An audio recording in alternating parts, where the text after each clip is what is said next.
ભગવાન કી જય। અમૃતધારા 29મી દેરાણી જેઠાણીની વાર્તા। એક ગામમાં એક વૃદ્ધ ખેડૂત રહેતો હતો। તેને રાઘવ અને મોરાર નામના બે દીકરા હતા। તેમાં રાઘવ મોટો અને મોરાર નાનો હતો। ખેડૂત બંને દીકરાને પરણાવી દીધા હતા।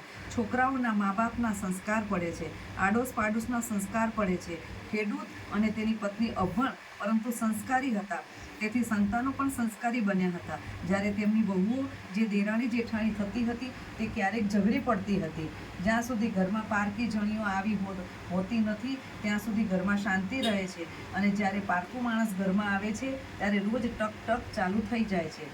એક દિવસ ખેડૂતની તબિયત બગડી। તેને લાગ્યું કે હવે હું ફાની દુનિયા બે ઘડીનો જ મહેમાન છું। તેથી મોટા છોકરાને બોલાવી પોતાની માયામૂડી તેમજ લેવા દેવાની સમજ પાડી।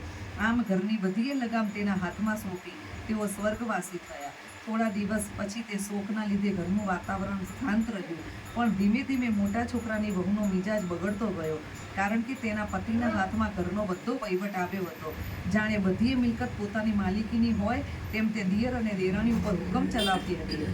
નાનીને વાતમાં મોટું સ્વરૂપ આપીને તે અવારનવાર દેરાણીને દબડાવતી અને કહેવાના ન કહેવાના વેણ કહેતી। ઉપરાંત ન ખપનું કામ કાઢી દેરાણી પાસે ગड्ढा વૈતરું કરાવતી। નાનો ભાઈ ઘણો ભલો હતો। તે ભાભીના કડવા અને વેણ મીઠા ગણી લેતો હતો।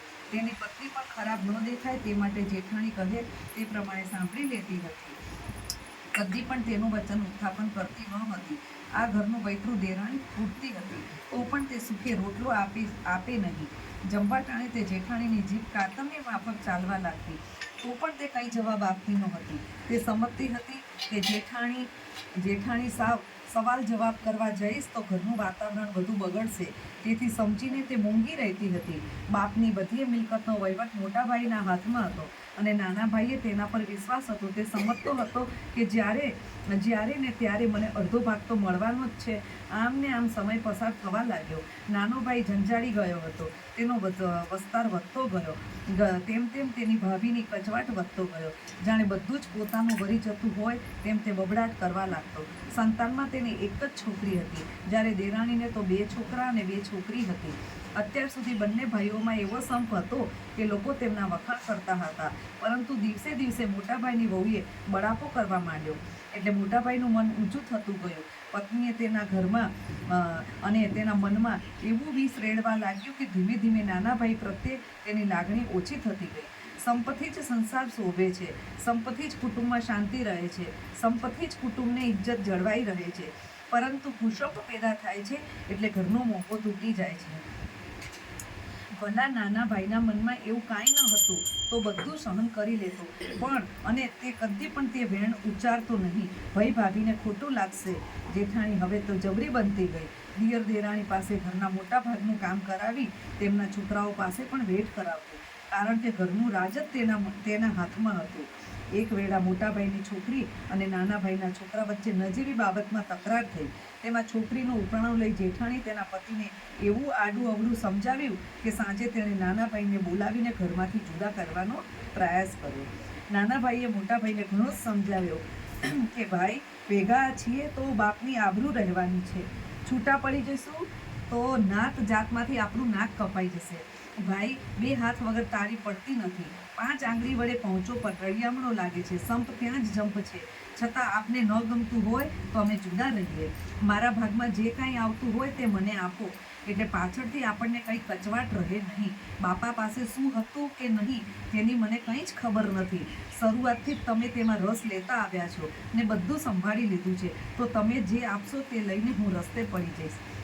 ડોસો તો સ્થાવર જંગમ મિલકત ઘણી જ મૂકીને ગયો હતો। તેમાં સ્થાવર મિલકતની વહેંચણી કરતી વખતે વચમાં મોટાભાઈની વહુ બોલી ઉઠી, દિયરજી, તમારા બાપ થોડાક ઘરેણાં અને થોડીક રોકડ મૂકતા ગયા હતા, તે બધું તમારા વસ્તારમાં ખવડાવવામાં જ ખર્ચાઈ ગયું। જ્યારે સ્થાવર મિલકતમાં તો એક ઘર અને ખેતર છે, તેમાંથી ઘર અમો રાખીએ છીએ અને ખેતર તમને સોંપીએ છીએ। ખેતરની જે કંઈ ઉપજ થાય તે તમારી। આ સાંભળી નાનો ભાઈ તો ડઘાઈ જ ગયો। તેણે ધાર્યું હતું કે 5,000 રૂપિયા તો રોકડા તેમજ દાગીના તો ભાગમાં આવશે, પરંતુ ભાભીએ કહ્યું એ બધા તમારા વસ્તારને ખવડાવવામાં ખર્ચાઈ ગયા, એટલે તે કાંઈ બોલ્યો નહીં। તેની પત્ની જેઠાણીને હરામખોરી સમજી ગઈ, પરંતુ કજિયાનું મોં કાળું સમજીને તે ચૂપ રહેતી હતી। અને બધું જ તેને ભગવાન પર છોડ્યું હતું. બીજા દિવસે નાનાભાઈ અને તેની પત્ની ભાગમાં આવેલા ગાદલા, ગોદડા, વાસણ, ભૂષણ, પાટલા, બાજુ તથા પરચુરણ, ઘર વખરીનો બધો સામાન ગાડામાં ભરાવી તેમાં છોકરાઓને બેસાડી દીધા અને પોતાના ઘરને છેલ્લા રામ રામ કહી અને તેઓ ભાગમાં આવેલા એક ખેતરમાં રહેવા લાગ્યા. ખેતરમાં એક મોટી ઓરડી હતી. તેઓ ત્યાં જઈને વસ્યા.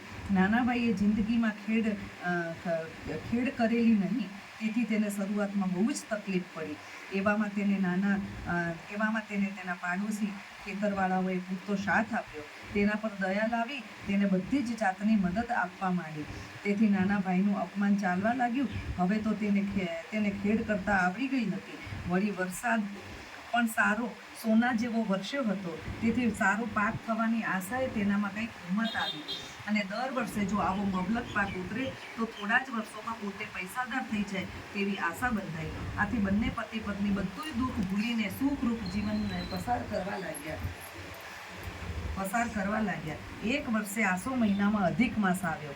એ વેળાએ ખેતર પાકથી ભરપૂર હતું. પાક તૈયાર થઈ ગયો હતો, માત્ર લણી લેવાની આળસ હતી. જો સમયસર લણી લેવામાં આવે તો આ ધાન્યના ઢગલા થઈ જાય તેમ હતા. એ માટે નાના ભાઈએ વિચાર કરી રહ્યો હતો. ત્યાં તો તેની પત્નીએ કહ્યું, આપણે આ વખતે પુરુષોત્તમ મહિનો નાહવો છે ને બની શકે તેટલું ધર્મ ધ્યાન કરવું છે. માટે 1 મહિનો ખેતરનું કામ થોભાવી રાખો, જેથી બળદિયાને પણ આરામ મળશે. ધર્મના કામમાં ઢીલ ના હોય. બંને પુરુષોત્તમ ભગવાનનું વ્રત કરવા માંડ્યું. ખેતરથી થોડે દૂર નદી હતી. ત્યાં બંને પતિ પત્ની સવારે વહેલા ઉઠીને નાહવા જતા, કાંઠાગુરની વાર્તા સાંભળતા, યથાશક્તિએ દાન કરતા અને દેવ દર્શન કરી ઘેર આવીને એકટાણું કરતા. હાલમાં ખેતરનું કામ થંભાવી દેવામાં આવ્યું હતું, તો પણ અવારનવાર નાનો ભાઈ ખેતરની તપાસ કરી આવતો હતો, કારણ કે ખેતર પાકથી લચી રહ્યું હતું. કોઈ હરામખોર પાક લણી લે તો પોતાની બધી મહેનત એળે જાય ને.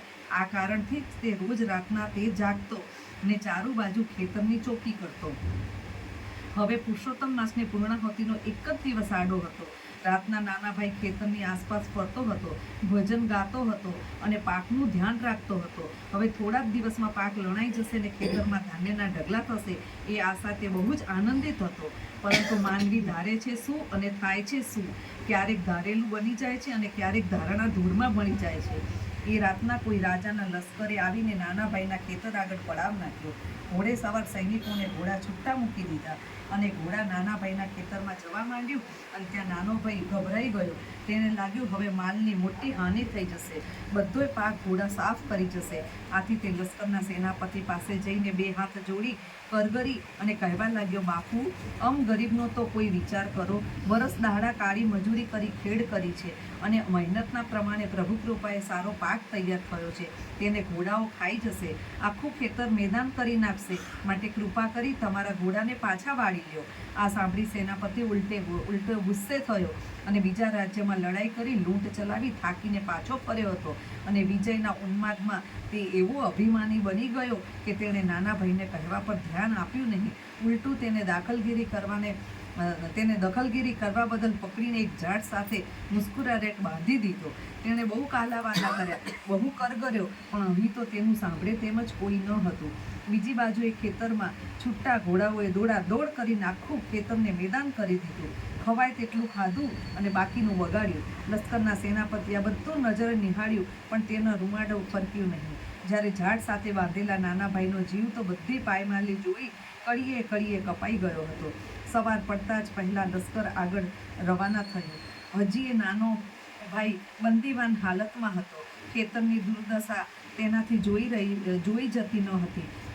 તેની પત્ની બિચારી ઊંઘતી હશે, તેથી તેને રાતના બનાવની ક્યાં ખબર હોય. પરંતુ સવાર પડતા જ તે જાગી અને પોતાના પતિને રોજની જેમ પથારીમાં સૂતેલા ન જોતા તે બેબાંકડી બનીને આમ તેમ તપાસ કરવા લાગી. તો આખું ખેતર બરબાદ થઈ ગયું હતું અને એક ઝાડ સાથે પોતાના પતિને બાંધેલા હતા. તેણે દોડીને પતિના બંધનમાંથી છોડાવી દીધા. બધી વાત સાંભળી તેને આંખમાંથી શ્રાવણ અને ભાદરવો વરસવા લાગ્યો. પ્રભુના ભક્તને આવું દુઃખ પડે તે તો માન્યામાં ન આવતું હતું. તેથી તે હાથ જોડી પુરુષોત્તમ ભગવાનનું સ્મરણ કરી કહેવા લાગી, હે ભગવાન, જગતમાં તારા વ્રતનો મહિમા તો બહુ જ ગવાય છે. કહે છે કે પુરુષોત્તમ ભગવાનનું વ્રત કરનારને આધિ વ્યાધિને ઉપાધિ દૂર થાય છે અને મનવાંછિત ફળ મળે છે. તો પ્રભુ, તમારો મહિમા ક્યાં ગયો? ભગવાને પ્રાર્થના કરી નાના ભાઈની પત્ની આમ તેમ જોવા લાગી તો ખેતરમાં છૂટા છવાયા ઝગમગતા હીરા મોતી વેરાયેલા દેખાયા. આથી નાનો ભાઈ અને તેની પત્ની હર્ષગીલા બની ગયા અને તેને પુરુષોત્તમ પ્રભુની પ્રસાદીમાંની વીણીને ઘેર લઈ ગયા. એ હીરા મોતી લશ્કરના સેનાપતિના હતા.